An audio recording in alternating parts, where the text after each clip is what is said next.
All right, Steve, we are recording, my friend. All right, so for those of you joining us for the first time, I want to say thank you. We are on episode number 7. I can't believe that. We've been doing this for 7 weeks straight. Wanted to first introduce the team real quickly, so I'm not going to go through the number of games, but we have representation from across the country. I mean, I look at the Northeast, we've got Clint Paddock up in Massachusetts, myself and Mike Kern out of New York. We've got Justin LaSala out of New Jersey. You go down to the Southeast, we've got our female presence in Jen Dieter out of Florida. We work our way to the Midwest. We've got Jeb Simmons out of Wisconsin, and then we work our way over to the West Coast, and we've got Bob Jennings out of San Diego. Out of all of us, it's 25 years of actual CrossFit Games experience. Jen, I think, has got the lead right now with 6, at least. Now Anna's joined us, so she just took that lead. My point is that we've got a lot of representation from across the country. And what's the goal of this thing? Really, it's to spread the Masters message. I mean, it's a really strong community, and we felt that this is a great way for us to get out there and try to get some meaningful guests, get some meaningful topics on the board, and we've done that, right? If you look at just the last 7 weeks, we've had some really great athletes, from Joel Hughes on to the head of the games and Dave Castro. We've had a media outlet in Talking Elite Fitness, which was probably one of our best episodes. So we really are trying to come up with some great content for our Masters community. It's going to change and evolve. We always close it out with a weekly kind of workout review. So on a weekly basis, we post a workout for our Masters community to do. We try to get those workouts in. There's a heck of a lot of shit talking and who's cheating, who's cutting reps, who's tripping over boxes. We really had a pretty good time with it. And we'll continue with that today. So getting started, I mean, Anna, thank you so much for joining us. We have Anna Tobias on the panel today. And quite honestly, when we saw your resume, I mean, the resume came floating around probably about a week ago, and everything that you've been able to accomplish, from a gold medal in Beijing at the Olympic Games in 2008 to being an individual games athlete, for a CrossFit Games athlete from 2013 to 2017, having 2 top 10 finishes at that, I think it was 13 and 16. So really impressive stats. And then representing, again, the Masters community and competing in 18 and 19, qualifying in 20, but winning the last 2 years and being our champion in that 35 to 39 division. So we are extremely impressed with those statistics, and we cannot wait to ask you some really cool questions. Just so you know, too, we've all either been CrossFit affiliate owners or we own an affiliate right now, just like you and T2 CrossFit down in Pennsylvania.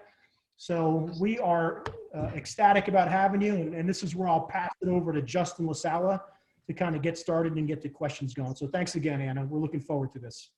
Thanks for having me. Go ahead, Justin. Hey, Anna, the first thing that, to me is the whole sailing part of it. I guess my main question is in the master community, the cool thing about it is we have a history of athletics behind us, 40 plus years, all right. And, obviously you have an awesome resume as far as CrossFit, but the sailing part of it, all right, is way more impressive, and probably what maybe not many CrossFitter out there know about. So I'm interested in that. How did you get started in that, and how did that all kind of come to about? Yeah, so my sailing is a family sport. We did it. I had no choice. I grew up sailing.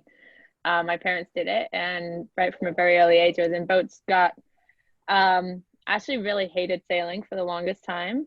I grew up in England, and if y'all have been there, it's always cold, it seems like. And so being on the water as well just made it that much more cold, and it just wasn't fun at the time. And it wasn't until I came to America when I was 12 that I really started enjoying the sport, probably because I came in the middle of the summer and it was hot. And I was like, oh, this is so much better. And then just kind of took it from there. Sailed in university, decided I want to go to the Olympics, and just kind of followed the dream. And Yeah, that's Just that easy, right? You follow the dream. yeah. I mean that's an awesome dream. You know, I mean, you say it kind of like no nonchalant, like yeah, I got a boat and I won the Went sailing. Olympics, you know, and you know whatever, you know. I mean, but obviously athletics has come pretty easy to you. You know, I mean, you know, are there some similarities? You know, for me, I pretty much trained by myself, and I would imagine the sailing was by itself. So when you started like getting into games training, was that like an easy, you know, switch for you because you had been training by yourself for a really long time? Yes and no. So yes, when I won my gold medal, I was sailing a boat by myself, but I always pretty much always trained with somebody else on the water, right? So I would have a coach there, my training partner, she'd be in her boat, or a guy if I had a guy sailing against me.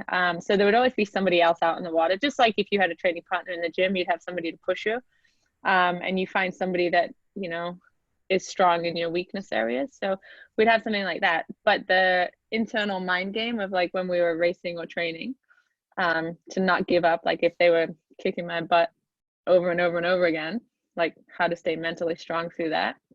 I would say that was very similar. I would say though, my coaching styles that I had from my coaches that I had in sailing were definitely different personalities than my coach that I've had in CrossFit. Both work great for the two disciplines that I do. When did you get into CrossFit? Like, what was the first gym you went to? How did that all kind of happen for you? So I had no idea what CrossFit was when we were training for the 2012 Olympics in London. And I was getting really, well, actually, so we were up in Chicago training, and we were staying with some friends up there.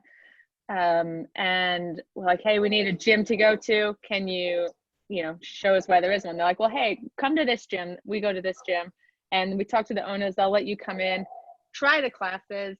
If you like it, you're welcome to keep doing the classes whilst you're there. And then if you don't like it, you can do your own thing on the side. Like you can do your regular training. So day one, go in, CrossFit class. I don't even remember what we did. I think it was like kettlebell swings, running, double unders or something. And like, I was so sore the next day after it was like an 8-minute workout or something. And I was like, oh my God, this is brilliant. My previous workout program had been like an hour and a half long. And I was like, wow, 8 minutes just like schooled me. This is amazing.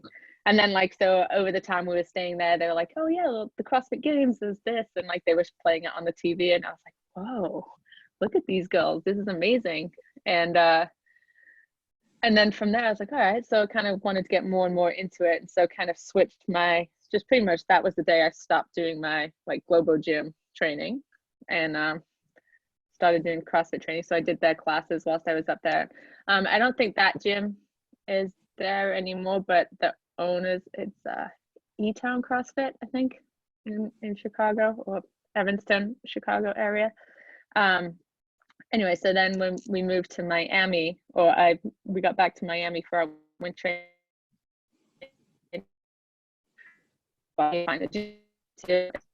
A lot of Miami, and randomly Googled one, stopped in. They're like, yeah, you can train. They're like, you need to take an intro class. And I was like, well, I've kind of been doing it. They're like, well, can you do a thruster? I was like, can you show me what it is? Like, didn't learn any of the names of any of the movements, but managed to pass the, like, they showed me the movement, I did it thing. And then that's kind of where I ran into my coach and now husband. Nice. Oh, sorry. Bob, are you talking or are you on mute? I'm mute. Sorry, I was on mute. I'm such a pro. I thought you were talking to somebody else. You just didn't want us knowing. I'm like, Yeah, I just want to clarify the timeline here real quick. So you were training for the Olympics for 2012. Yeah. Okay. Took your first CrossFit class, and within a year, you were at the CrossFit Games. So you came in ninth place. My first CrossFit class was like October 2011. Started training with my coach probably just before the Opens in 2012. Actually qualified for regionals that year, but it was the week before my Olympic trials, which were in England. so I didn't do regionals that year. And our plan was just to train for the Olympics, because obviously that's what my goal was and we were working towards. And then after the Olympics, we got down to business and then trained and qualified for the games. So that's, everybody else had the same experience, right? Mine was like 6 months, and I was at the games. So a little bit better, but no big deal. So Anna, speaking of that, we're all master athletes, and none of us here. Jen, were you on team at games in California? No, just regionals. All masters then, right, at the games? Right. So you're someone who can kind of speak to, being able to go out on the tennis court or going out in the Coliseum and, have that environment, that, I would, assume that it's, electric in a sense. And then the past 2 years, competing in the barn, and not having many people out there, what's that like, and do you wish it was different? I mean, because, you can speak to both sides. Yes, I definitely do wish the Masters got like more people watching.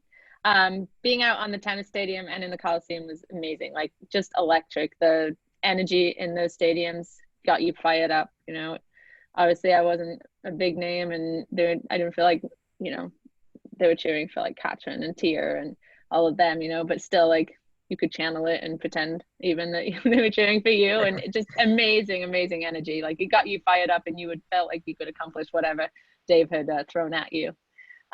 Being in the Masters, to be honest, like, yes, it was a big change going into the barn. But, I think that was really cool about that is that like the people there cheering for you were actually cheering for you. Like, they were family, friends, and people from your gym, and they like, they were there for you. And it was almost like each athlete had their own little cheering section for them. And that was really cool. And they got loud, and the commentators, I think, did a really good job of like, talking and kind of getting the crowd hyped up. The times where I was like the biggest like letdown was when you went out onto the field for a field event and it felt like there was like 7 people in the stands, and it wasn't. It's the same awesome crowd that was cheering for you in the barn, just when you're out on this massive field and there's so many bleachers all of a sudden, it doesn't fill it up at all.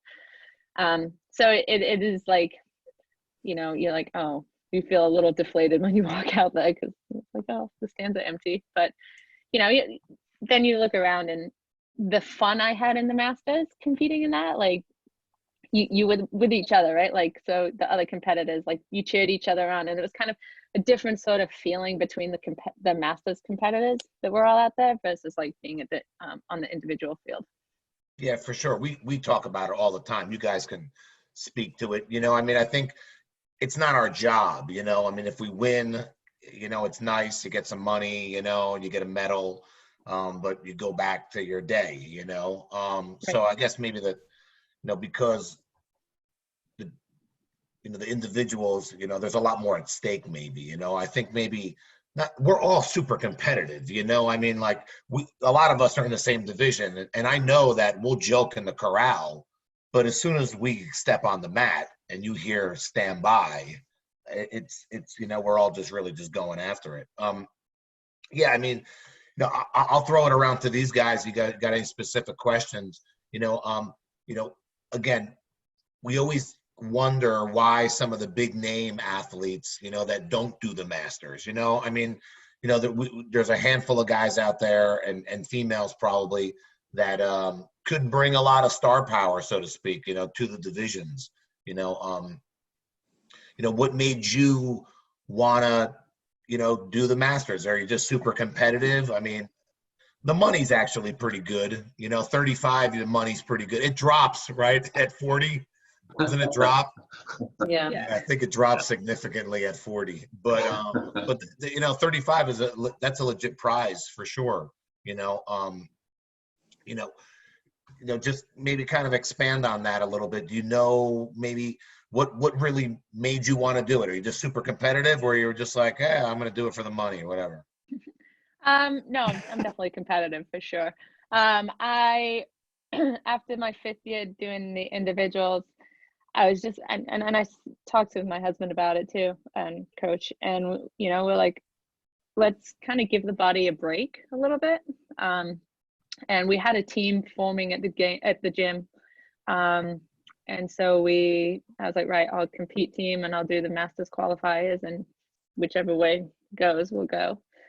And yeah, so it was just initially kind of a little break on my body from the demands of and it was ramping up from 2013 when I did it to 2018. Just the demand physically was a lot.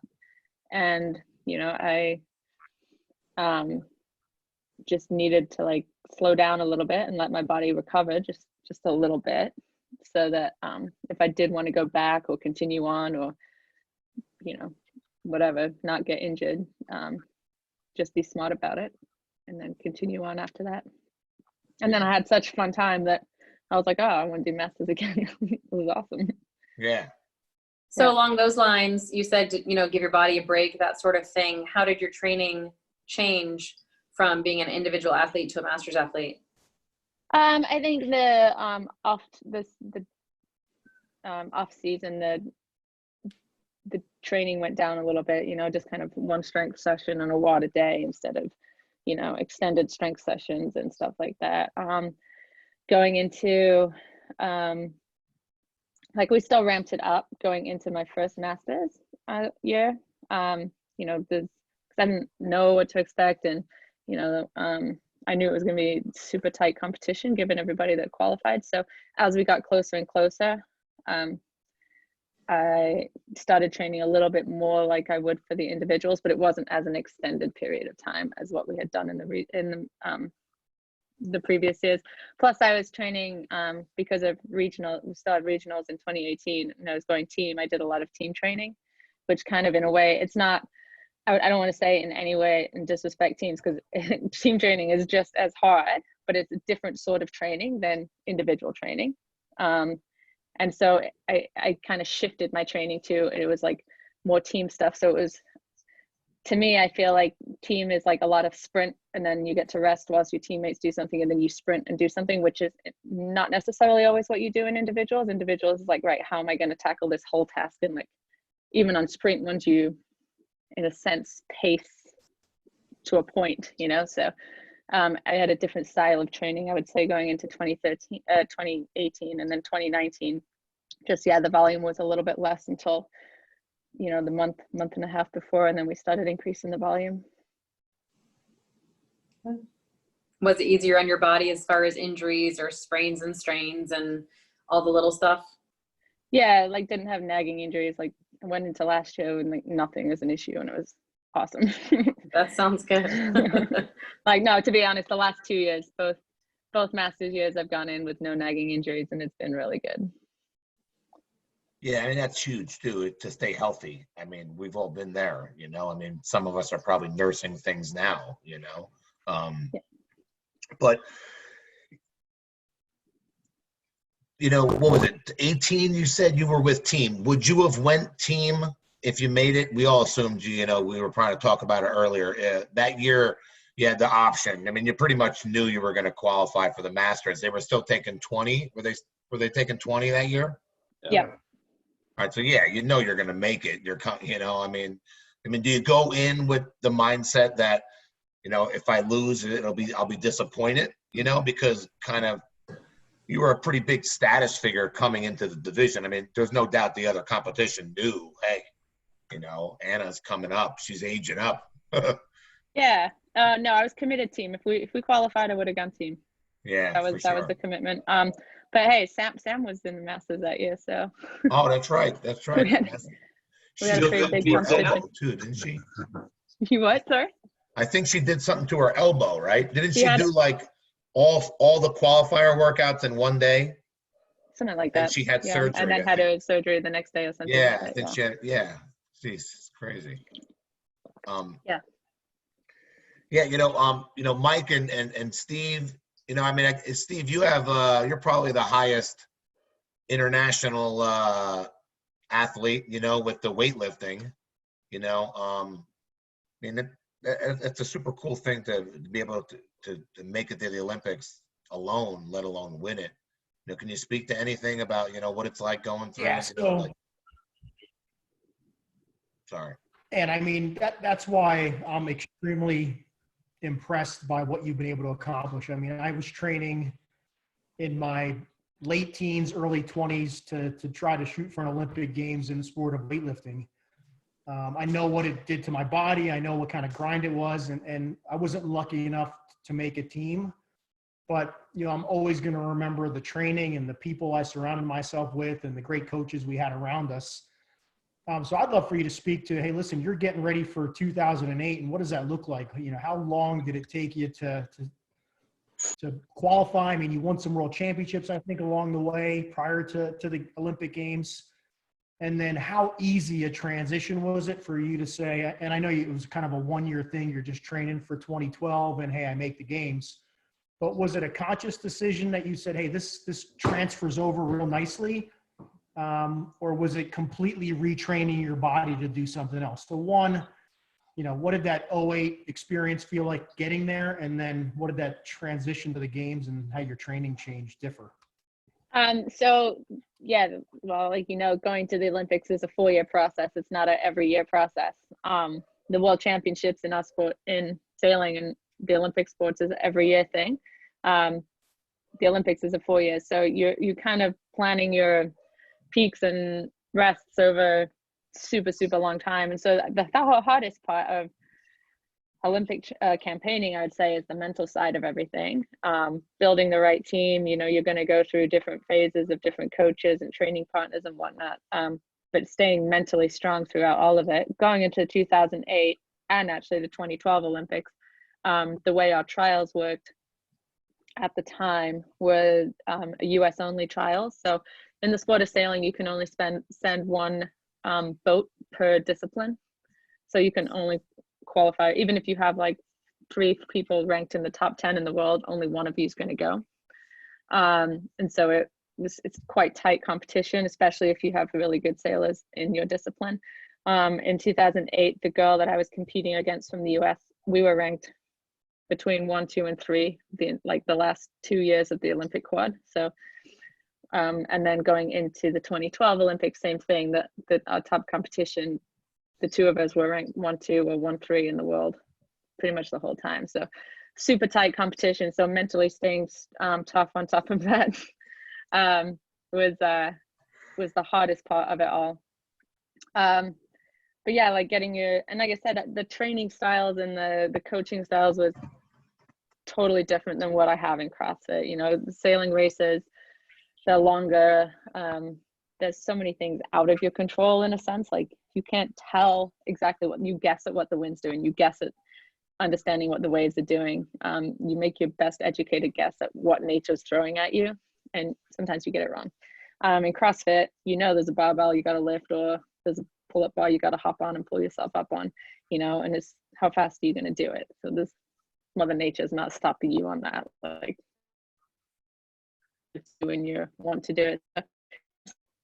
That sort of thing was different. You always had the want to do something, but I'd say the mental side of Olympic campaigning, of staying strong regardless of whether you were on top or you were the underdog or anything like that, translated quite well over into CrossFit training. But the way I trained, I would say, would be totally different. What about the physical aspects of sailing in particular, helped you become the athlete, the CrossFit athlete that you are? I think most of us don't know much about the sport and don't know what the physical demands are of sailing, right? And so I'm curious if there was, something about that sport that made you or helped make you as good as you are at CrossFit, or it was really just more the mental aspect and you had this other, athletic ability that just kind of translated over? So I think biggest part is probably I'm just a super competitive person. I don't like losing. So it's not so much about winning, just I hate losing. And then the other side is, probably a little bit of athletic background. I ran in high school, ran track and cross country, I swam. So I had that going. A lot of my sailing training early on, just because I didn't know much better, was I actually trained for like half marathons because for some reason I thought that was fun at the time. And then did a little bit of weightlifting, but it was like all on machines at like a Globo gym sort of thing, you know, just did whatever my program told me, didn't really understand what I was doing. Depending on the type of boat you sail, depends on like the physical demand. So the boats that I sailed in the 2 Olympics I went to were a lot of like static holding. So it requires a lot of like quad strength, core strength, because basically you're just holding your body out over the side of your boat with pretty much from the middle of your thighs up is hanging off the side of the boat. And so you're just kind of holding yourself in as flat of a plank as you can. So core was pretty strong. I would say I wasn't very, well, we all know I'm not a very strong athlete. So that's definitely been something I've been trying to work on and slowly getting pounds on my lifts. Relative to the elite individual females, yes, but I mean, you know, compared to the 35 to 39 women, I mean, you're depends on the lift. one of the strongest in the world. Yes, well, yeah. But that's been a lot of work in progress. Like I was extremely weak when I started CrossFit. You know, back squatting 150 pounds was like close to my max. Yeah, so there's a lot of work that went into that. I was obviously quite good at running. I enjoyed the running events. I enjoyed swimming. Anything that was long, I enjoyed that. So that kind of helped out a lot. For some reason, pistols were really quite good. And I think that had a lot to do with sailing, just because you end up actually doing a pistol when every time you change angle in the boat, you're doing a one-legged squat jump up to the other side. So that translated. But other than that, I'm not sure much other. So, you know, in doing our research, kind of going into this, you won 3 events in the CrossFit Games, right? And one of them, your first event win was in 2014, was the beach. Then you won the sandbag event in 2015, and then the rope chipper in 2016. The sandbag event in 2015, was that the one that was in the tennis stadium and you had to load it up in the wheelbarrow and bring it across and then carry them up, right? Yep. So, I mean, it's interesting. You consider yourself not a strong athlete, but that workout took an enormous amount of strength over a long period of time, right? I mean, it may not be 1 rep max strength, but it's. Right. So I'd say that was like lung capacity strength. And that event, honestly, I have to credit Brad, my coach, for. Like, he came up with a strategy and he said, do this, you know, as much as you might not want to carry 4 25-pound sandbags down the steps and carry them up the steps, you're going to do it, you know. And he told me how he wanted me to arrange all the sandbags in the wheelbarrow on the floor so it would be balanced, you know. And quite honestly, I just stuck to his plan, did it, and I had no idea where anybody else was.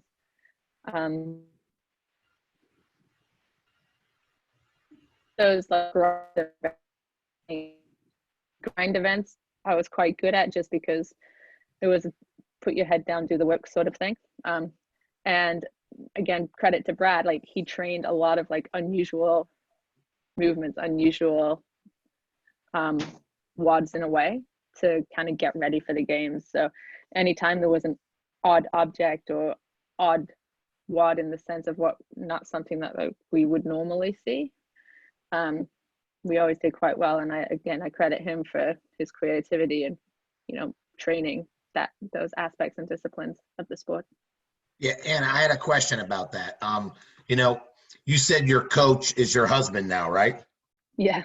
Yeah, like how does that work? I work out with my girlfriend now. It's a train wreck, you know? I mean, you know, like any tips I'll take for sure, you know, but Justin, you know, like how does that dynamic work? Like if he's mad at you, does he, you know, do you go into the workout and it's like bike repeats, you know, just to punish it or something, like, you know, like what's that dynamic like? Because it obviously it's not easy.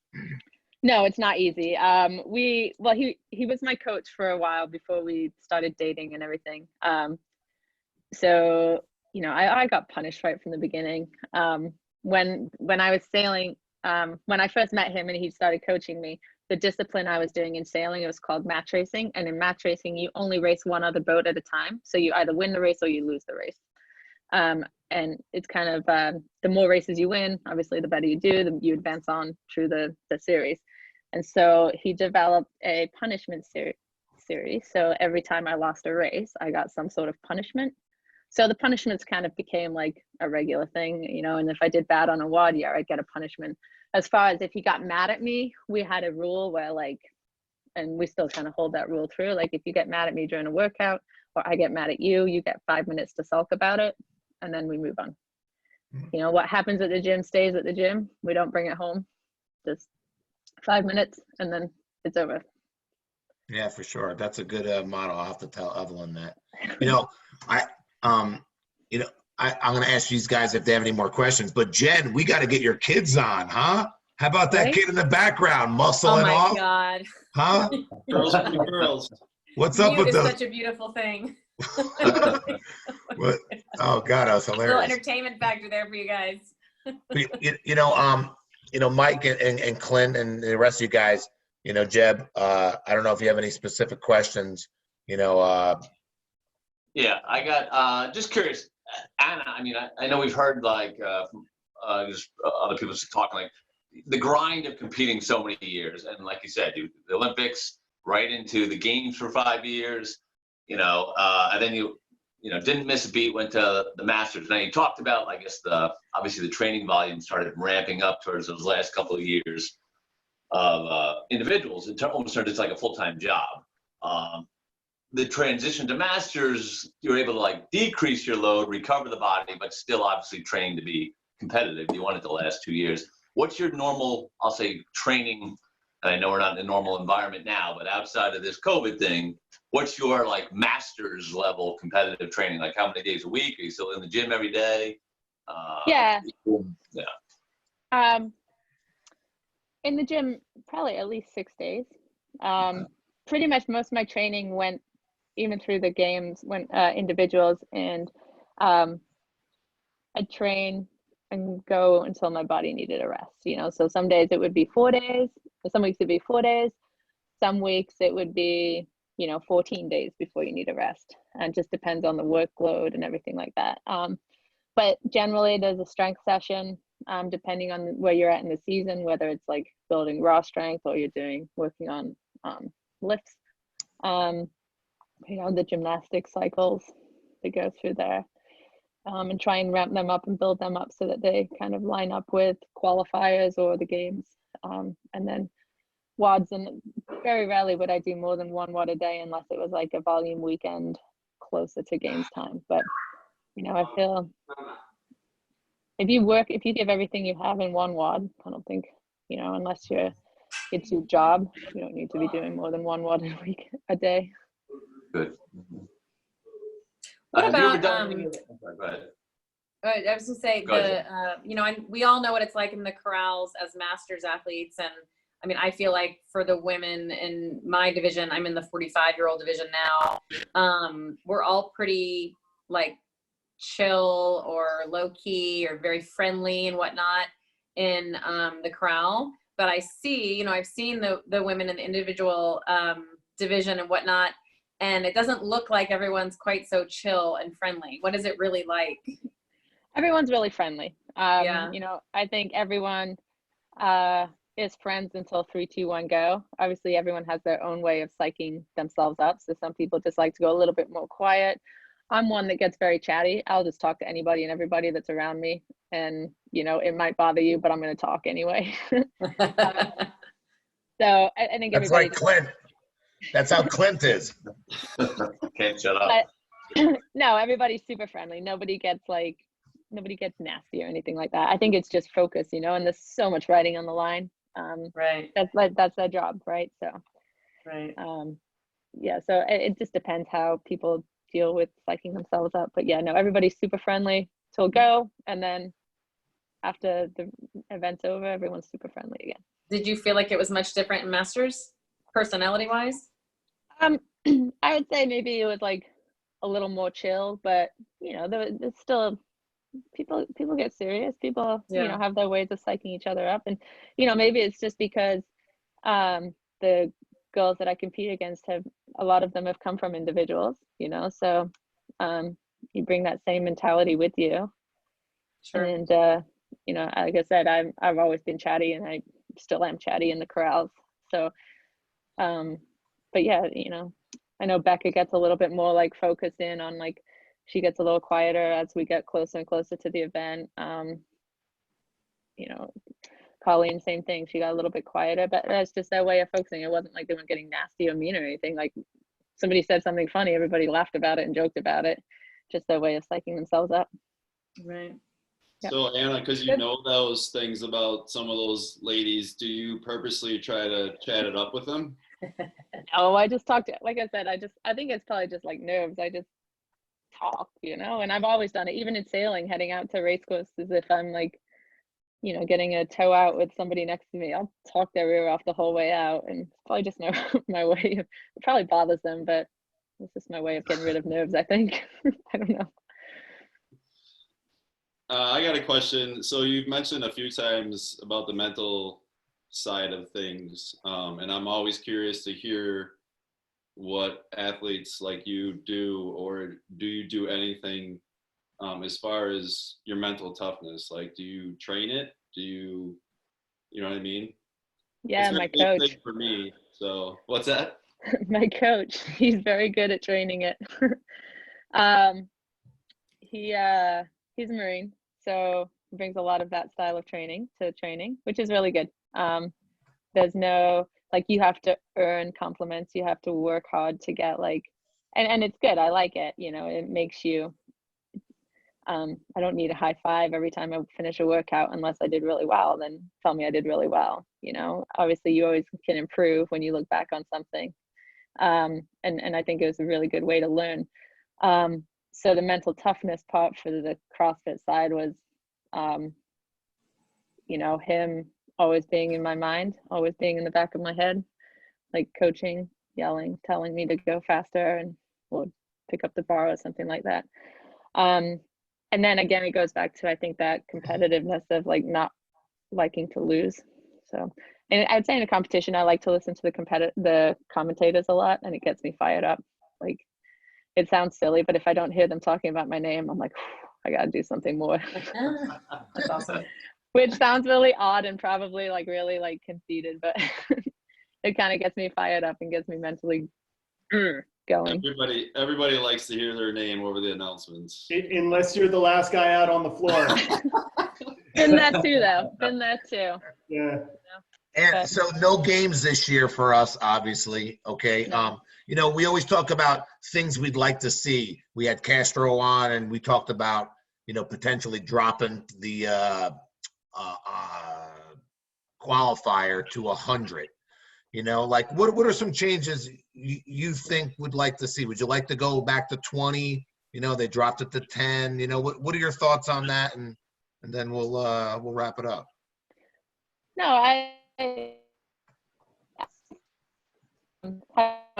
20 would be cool because more you get more people from the field. 10 made every point really matter, but at the same time we got to compete with the guys too, so that was really cool. Like, Yeah. you know, the guys side of our age group, so you still had 20 competitors out on the floor, and you know, you could heckle the guys, and you know, if you beat them in a workout or whatnot, like it was fun. It gave, you know, it was just as competitive out there, and so I like that side of it a lot, I think. Nice. Yeah. So, I mean, we really appreciate you coming on. I mean, are you going to make a run at next year? We'll see. We'll see. Yeah, probably. Yeah, I'll keep Yeah, training. for And sure. we'll go You know, for like it. you said, you're super competitive. I mean, I think that's a common trait of all of us here, you know. And we just really appreciate. Oh, one more thing. You're affiliate owner in Ohio, right? No, Bridgeville, Pennsylvania, just outside Pittsburgh. So what's the story with you guys over there? How long you been closed, and you know, how's everything? We closed March 17th. We're hanging in there. I guess on Friday, our county starts to go into the first phase of opening up. Unfortunately, like almost everybody else, gyms aren't in that first phase for the local counties. So we're pretty much waiting and seeing. But community's good. They're hanging in there strong. They're awesome. You know, we try and be there for them, and they're definitely there for us. So it's really cool. Yeah, But for definitely sure. ready for this to be over. Yeah, for sure. No doubt. I think you said it well there. I know Bob, I don't know if Bob sent you the workout. Did you do the workout at all? No, I wanted to, but I had a Oh. heavy chest to bar and a heavy pull-up workout a couple Listen, days if before you- that. So Show it to your coach husband and see if he can wiggle it in there one day, you know, and you could post your score, you know, and Jen's got the top time, so you know. Do I love you really? to- yeah, you do. Oh, Jen's got the best don't bother. time. You don't So, need to do it. No. Yeah, don't bother. It's good.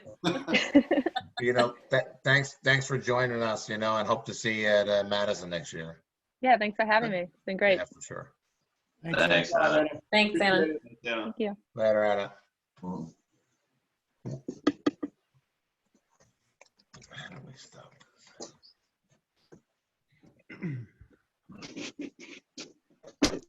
All right, fellas. So Anna, we're gonna talk about basically.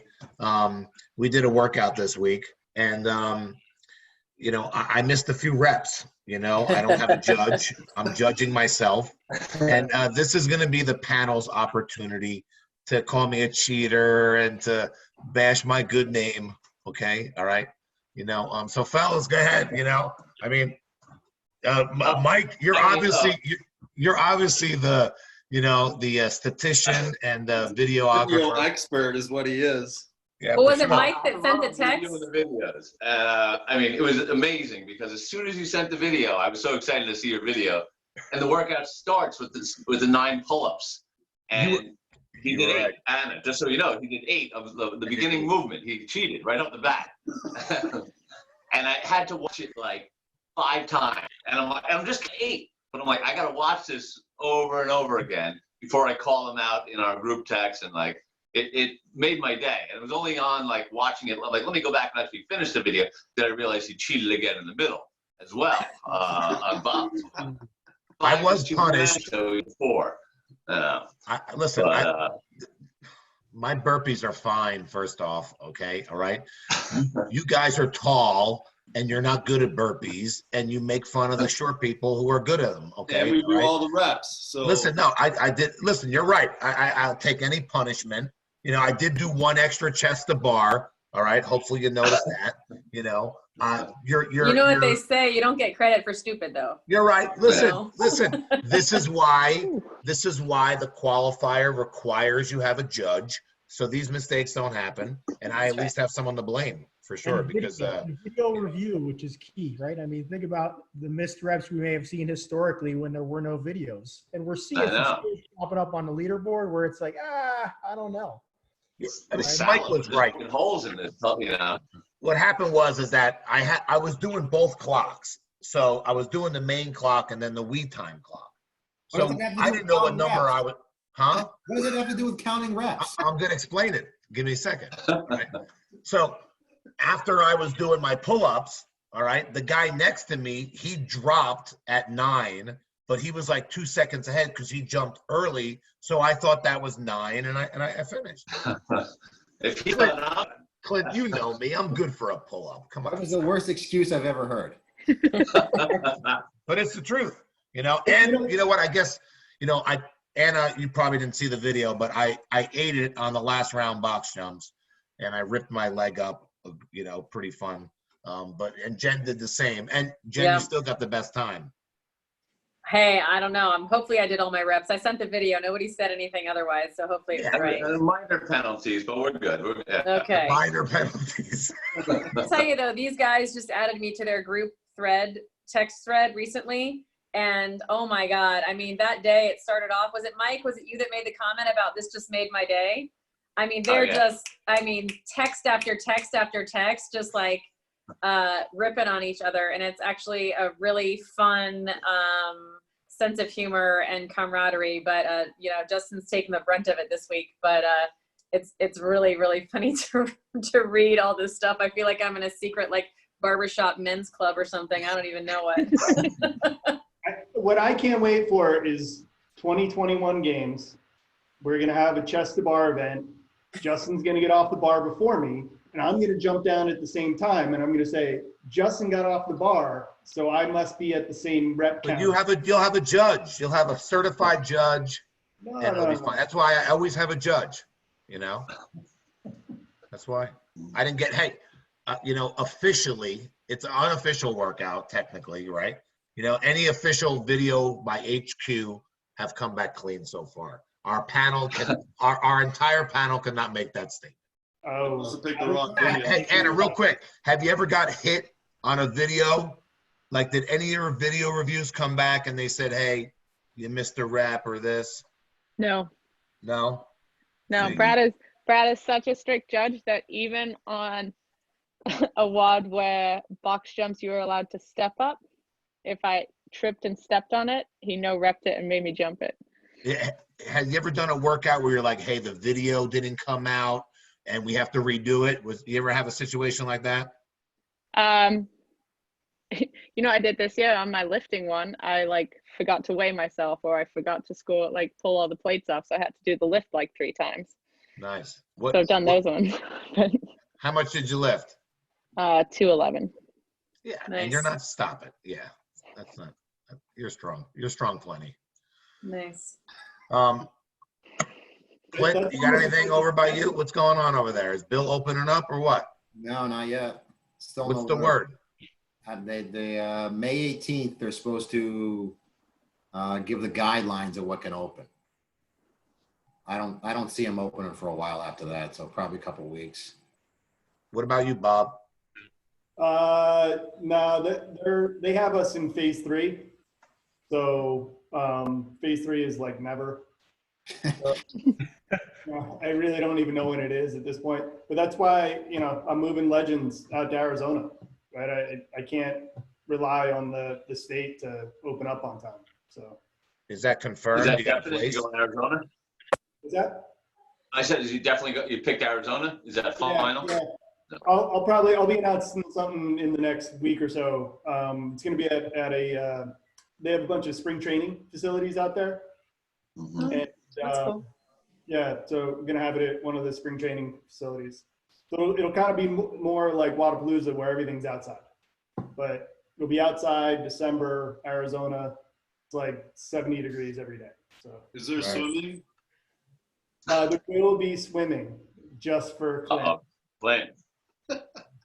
I can't wait. Jen, so what's going on? My mom lives in Naples, Yeah. and she was at the bar 3 times this week. Yeah. Restaurants are open. She- My daughter's last day of high school was on Thursday last week. So I took her out to lunch. We went to an actual restaurant and had lunch at a restaurant. So their 25% capacity is what they're allowed. So a lot of restaurants have just gotten rid of a lot of tables so that you just, wherever you sit, you're already socially distanced away. The That beaches model are happens. open. I haven't been out to the beaches yet, but I hear that all the restaurants at the beaches that have outdoor seating, the bars are just packed. Like the outside stuff is just packed, like 3 people deep waiting in line, and there's no social distancing at all. Kind of craziness. And then this Friday, there's supposed to be another announcement of what they're going to open in the next phase. So, my personal guess is that gyms will probably be included because hair salons, nail salons, tattoo shops, that sort of thing opened up yesterday. Well, and you guys Yeah. had the UFC fights over the weekend too in Jacksonville. And Right. and there was a protest in about opening up gyms in front of some town hall and Is I that don't know. Clearwater? where? Is that Clearwater? I don't know. Yeah, I think it was in that type of maybe. area. Yeah. They were all out there exercising? Yeah. They were doing push-ups and air squats out in front of the Capitol. That was great. Mike? Comments We had a about that. guy, one town north of here, got arrested over the weekend. Gym owner, Globo Gym. He opened up on Friday. They told him to shut it down. He opened up again on Saturday, and he was arrested. Wow. Yeah. That's not fun. What's the scene, Anna? What are the rules by you? Are you in phase one? Does Ohio have a lot of cases? Pennsylvania, Justin. Oh, Pennsylvania. I'm sorry, Pennsylvania. I'm sorry, but We, I know Philly could be like a high dense area, but yeah, so the state right now, we have colored phases, so red, yellow, green. Um, the red phase is what full shutdown is in the east of the state. So Philly and that area over there is still in red, at least till June 4th, unless he opens them up sooner. We're going into the yellow phase on Friday. A couple counties already went into the yellow phase, but yellow is like restaurants, I think, can open to 25% capacity or something like that. Childcare for some reason can open up, but gyms can't. And then entertainment, gyms, spas, all of that, hair salons, we're in the green phase. So whenever the green phase comes along. But yeah, so we're I going think, into yellow, and we're not even close, I don't think, to green, unfortunately. and I'm not the one who said it, other people have said it, but about promoting it's more of a health crisis than it is, germs, I mean, germs are going to be everywhere. We're going to have to fight them always. We need to get people healthy, I think, is the key. Jeb, what's going on by you? Right now we're shut down till the 27th of May. I thought we were in phase one, but I got to double check on that. So right now, I've been trying to figure out, like, I've been going back into the gym and figuring out, it sounds like we're going to be allowed like 10 people in there. And I think that includes the coach. So I'm trying to come up with an entire new schedule, more classes throughout the day, but more time in between to allow people to clean and all that stuff. And then we're thinking along the lines of allowing people to come at least twice a week to the gym, but still we're going to still run a virtual class a couple times a day. So people will get a couple times in the gym and then more workouts at home, which is going to be a lot more work for my staff. But that's kind of the idea that we're going to go with and see how that works. So yeah, it's just sitting back and waiting and see, so I think it's going to be a huge pain in the ass, to be honest with you. Yeah, I definitely think that's going to be the case. We came up with, something I see a lot of gyms doing is, I don't know if you can even see, but making boxes on the floor. Right, that's what I was thinking. And having this kind of self-contained area of 12 by, that's a 12 by 10 box. I can fit, I think they're going to keep us to 10, I don't know if that's going to include the coach, but we're just trying to create some sort of, at least, I think we have, like I can see the Globo gym, Bob, I think we have a more controllable environment, than a Globo gym has, and, in some other places. I mean, it's super frustrating, for us because, and for everybody, because I think it's now becoming like political and stuff, and I'm like not political at all, and I just wanted to kind of like go back to being able to do what I want to do. But you can kind of see that some of these things are just kind of going the wrong way, and a lot of people are out of work, and something needs to change, I think. So I mean, I think the way your gym set up has a lot to do with, like we do a lot of sled stuff, you know what I mean? And so that eliminates that if you're stuck in a box, and like to do handstand push-ups and wall balls and stuff against the wall, like people are going to have to move around, you know what I mean? So it's not like you're going to, because I thought about putting lines down on the floor, just like you showed the picture. And I'm like, for the most part, yeah, people can stay in there, but they're still going to be moving around and passing each other. And I don't know, it's going to be tough. I mean, but just to get the doors open, like you guys know, I wasn't working out in my gym. I just felt like it was the right thing to do to be at home. And then last week I moved my stuff back there, and every single day that I've been there, I've had a gym member just stop in and be like, can I just come in and smell the gym and say hi and you know what I mean? See your ugly face and then you know, and it's like, in a lot of them, it's giving them hope that we're still going to be there when this is all over with. You know what I mean? But yeah, man. I mean, every week we're trying our hardest to, you know, make sure our classes are going. You know, the virtual stuff is going good, but every week we're losing people. You know what I mean? Their interest is not there, and I don't know. I mean, we keep trying to do more things and goofy things and whatever. It's just at the end of the day, people want to be back in the gym, you know, so Yeah. Sucks.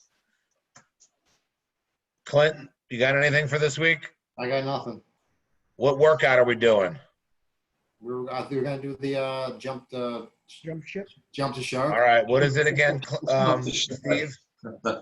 So, Jen, what do you want to change that row to, a 400? What? You're on mute. Ladies discount. Oh my Anna, God. Sorry, Anna, do you think, Anna, this workout that Steve is going to announce has a 500-meter row. Do you think the female should get a discount? Yes. No? Yes. Oh, Not the answer. I would She's say a no. sales. He left? She already just said she likes the long endurance stuff, though. What about us sprinters, us little short sprinters of the world? Hey, 500 to sprint. you gotta be well-rounded. What do you want? Layup for this week? Yeah. Yes. He likes beating us every week, man. All right, Steve. Yes. All right. So every week we post a workout. The first several weeks we came up with our own. We actually had Dave Castro come up with one for us. We all follow specific programs, so we also thought it'd be great to shout out some of those programs. So this week is courtesy of Jump Ship Training, which I follow. Seth Page just started this program back in the beginning of January. He's an old Misfit guy. So the way this workout's going to go, it is 6 rounds. 1 minute on, 1 minute off. You're going to row 500. We'll keep the 450 for the ladies. How about that, Jen? Is that good? So you're going to get row 500 for the men, 450 for the ladies. And then it's a max rep at the weights are 135.95. Round 1 and round 4 will be max reps of hang power clean. We'll make that above the knee just to keep that clear. Round 2 and round 5 will be max rep front squat.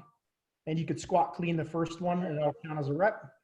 And then round 3 and round 6 will be max rep push press. So in the remaining time of that 3 minutes, you get your chance to row and then close it out with max reps in those movements. Deal? We still run? Can we still run?